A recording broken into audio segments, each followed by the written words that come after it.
Nephropathy లక్షణాలు అనేవి సాధారణంగా చాలా మందిలో ఉండవు. ఇదెందుకు అంటున్నానంటే ఈ ఐజీఐ నెఫ్రోపతి అనేది ఒకేసారి సడన్ గా వచ్చే కండిషన్ కాదు. ఇది ఫస్ట్ యాంటీబాడీ పోయి కిడ్నీలో డిపాజిట్ అయ్యి అక్కడ నుండి ఆ కిడ్నీని డ్యామేజ్ చేసి మెల్లిగా ప్రోటీన్ అనేది లీక్ అవ్వడం స్టార్ట్ అయ్యి, లేకపోతే ఎర్ర రక్త కణాలు అవి యూరిన్ లో లీక్ అవ్వడం స్టార్ట్ అయ్యి, ఈ స్టేజెస్ లో ఏంటి అంటే పేషెంట్స్ కి ఏం సిమ్టమ్స్ ఉండవు. వాళ్ళు సాధారణంగానే వాళ్ళ పనులు అనేవి చేసుకుంటా ఉంటారు అనమాట. చాలా మందికి హెల్త్ చెకప్ లేకపోతే job related health checkup, routine health checkup లో ఏంటి అంటే వాళ్ళ యూరిన్ టెస్ట్ లో అబ్నార్మాలిటీస్ తెలుస్తాయి అనమాట. అంటే యూరిన్ లో ప్రోటీన్ లీక్ అవుతుందని, ఎర్ర రక్త కణాలు లీక్ అవుతున్నాయని తెలుస్తుంది. అలాంటి వాళ్ళకి లేకపోతే క్రియాటిన్ అనేది కొంచెం ఎక్కువ అయిపోయింది అని అలాంటప్పుడు నెఫ్రాలజిస్ట్ దగ్గరకు వస్తారు.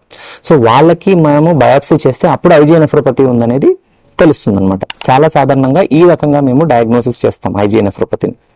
ఇది కాకుండా కొందరికి సింటమ్స్ ఉంటాయి, లక్షణాలు ఉంటాయి అన్నమాట. ఏ రకంగా లక్షణాలు ఉండొచ్చు అంటే first the cola coloured urine అనేది కోకో కోలా కలర్ టైప్ లో కోలా కలర్ టైప్ లో వచ్చేస్తుంది, డార్క్ గా అనమాట. ఇది ఎప్పుడు వస్తుంది అంటే ఏవైనా శరీరంలో ఇన్ఫెక్షన్స్ వచ్చినప్పుడు. ఎలాంటి ఇన్ఫెక్షన్స్ అంటే మన కోల్డ్ కాఫ్ వచ్చినా కానీ, దగ్గు వచ్చినా కానీ, ఆర్ స్కిన్ ఇన్ఫెక్షన్స్ కొందరికి, ఆర్ వాంతులు, డయేరియా, ఇట్లాంటి ఇన్ఫెక్షన్స్, ఇంటెస్టైన్ ఇన్ఫెక్షన్స్ వచ్చిన తర్వాత కూడా కొందరికి ఈ డార్క్ కోలా కలర్డ్ యూరిన్ అనేది వస్తుంది అనమాట కొందరికి.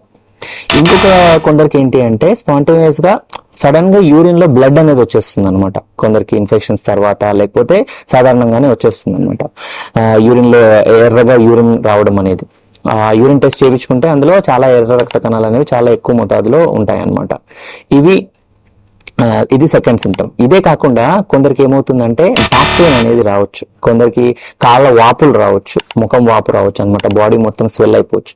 ఇదే కాకుండా కొందరికి ఏంటి అంటే యూరిన్ లో ప్రోటీన్ లీక్ అవడం, అంటే యూరిన్ లో నురగ వస్తుంది అనమాట. యూరిన్ లో నురగ అంటే ఏంటి అంటే మనం డిటర్జెంట్ నురగ ఎలా ఉంటుందో యూరిన్ పోసిన తర్వాత అలా చాలా చిన్న చిన్న బబుల్స్ లాగా వచ్చేస్తుంది అనమాట. ఇవి సాధారణంగా ఐజీఐ నెఫ్రోపతి వల్ల వచ్చే లక్షణాలు.